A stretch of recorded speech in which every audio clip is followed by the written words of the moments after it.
Introductory video part. कल हमने देखा था कि एक लैंग्वेज में फोनिक्स और प्रोनाउंसिएशन की क्या इंपॉर्टेंस होती है, दोनों कितने सिमिलर होते हैं और कितने डिफरेंट होते हैं। फोनिक्स जो होता है वो और प्रोनाउंसिएशन होता है, दोनों साउंड स्पीच साउंड रिलेटेड होते हैं। लेकिन फोनिक एक बहुत ही बेसिक होता है, बेसिक स्पीच साउंड जो बच्चों को सिखाया जाता है। प्रोनाउंसिएशन थोड़ा कॉम्प्लेक्स हो जाता है, जिसमें कि जो स्पीच साउंड है, एक ही स्पीच साउंड में काफ़ी वेरिएशन आ जाता है। और इसको हम आगे के वीडियोस में हम इसको समझने की कोशिश करेंगे। तो आज मैं आपको बताऊंगी कि एक लैंग्वेज में लिसनिंग एंड स्पीकिंग दोनों ही इम्पॉर्टेंट है। और क्यों इम्पॉर्टेंट है? देखिए, जब हम नेचुरली हम किसी से बात करते हैं, अगर हम हिंदी में ही बात करते हैं तो हम बोलते हैं और हम सुनते हैं और समझते हैं, और हम इतनी ईज में इसलिए बात कर पाते हैं क्योंकि हम उस लैंग्वेज को अच्छी तरह समझते हैं, हम रटते नहीं हैं। ठीक वैसे ही अगर हम इंग्लिश में हम फ्लुएंटली बात करना चाहें तो हम कुछ सेंटेंसेस को रट के बोल के हम नहीं बात कर सकेंगे। हमारा कॉन्फिडेंस हमेशा लो ही रहेगा। हम जिससे बात करेंगे हमें पता है कि हमें हमारे अंदर से कॉन्फिडेंस नहीं है। अगर हम एक सेट ऑफ फ्रेजेस क्लॉजेस जो जनरली बुक्स में होते हैं, जो मेरी बुक में भी हैं, अगर हम ऐसे ही कर देंगे, ऐसे ही बोल देंगे तो बात नहीं बनेगी। और हिंदी इंग्लिश दोनों लैंग्वेजेस में एक चीज़ होती है जिसको हम कहते हैं स्ट्रेस, और ये स्ट्रेस बहुत इंपॉर्टेंट होता है। कैसे? जैसे कि सिंपल सा एक एग्जांपल लेते हैं।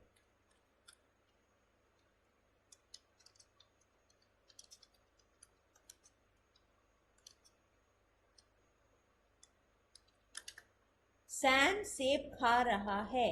अगर मैं पढ़ूंगी तो मैं इसको डिफरेंटली बोलूंगी, और अगर मैं ये बात किसी को बता रही हूँ मैं डिफरेंटली बताऊंगी। अगर मैं पढ़ रही होंगी तो मैं बोलूंगी सैम सेब खा रहा है। लेकिन अगर मैं किसी को बात बोलूंगी तो मैं बोलूंगी सैम सेब खा रहा है। उसमें थोड़ा इमोट करूंगी, थोड़ा स्ट्रेस आएगा। और वैसे ही अगर इंग्लिश में सेंटेंस को लिखा जाए,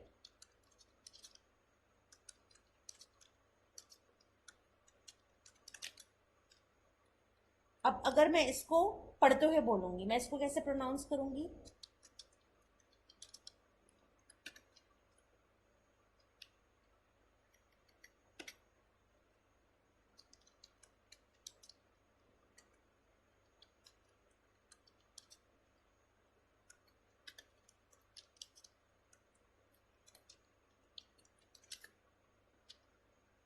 Sam is eating an apple.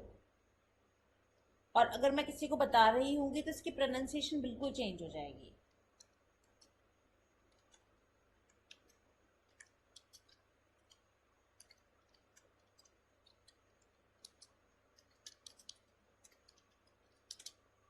Sam is eating an apple.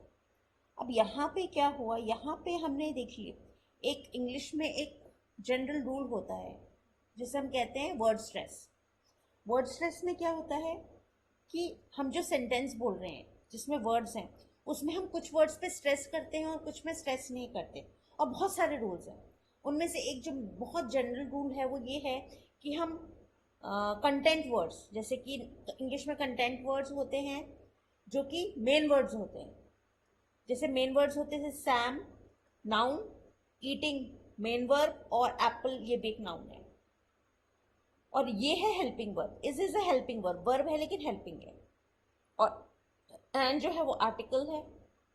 General rule ये होता है कि हम जब बोलते हैं तो हम कंटेंट वर्ड्स पे हम ज़्यादा स्ट्रेस देते हैं, जो कि नाउन्स हैं, वर्ब्स हैं। और जो बाकी वर्ड्स होते हैं उन पे हम स्ट्रेस नहीं देते जब हम जनरली बातें करते हैं। हिंदी में भी होता है और इंग्लिश में भी होता है, लेकिन इंग्लिश में प्रोनाउंसिएशन बहुत चेंज हो जाती है, हिंदी में चेंज नहीं होती है। हिंदी में मात्राएं सब सेम रहती है, लेकिन यहाँ पे देखिए इज ज हो जाता है, एंड जो है वो अन हो जाता है।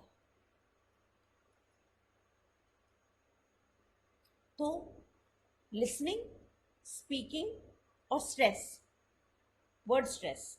एक और चीज़ आती है सिलेबल स्ट्रेस। सिलेबल स्ट्रेस हम बाद में डिस्कस करेंगे, लेकिन अभी हमारे लिए ये पहले जानना ज़रूरी है कि एक लैंग्वेज को सीखने के लिए हमें क्या आना चाहिए। पहले हमें वर्ड किससे बनता है? स्पेलिंग से बनता है। हमें स्पेलिंग रूल्स मालूम होने चाहिए, पैटर्न्स मालूम होने चाहिए जो हम सीखते हैं।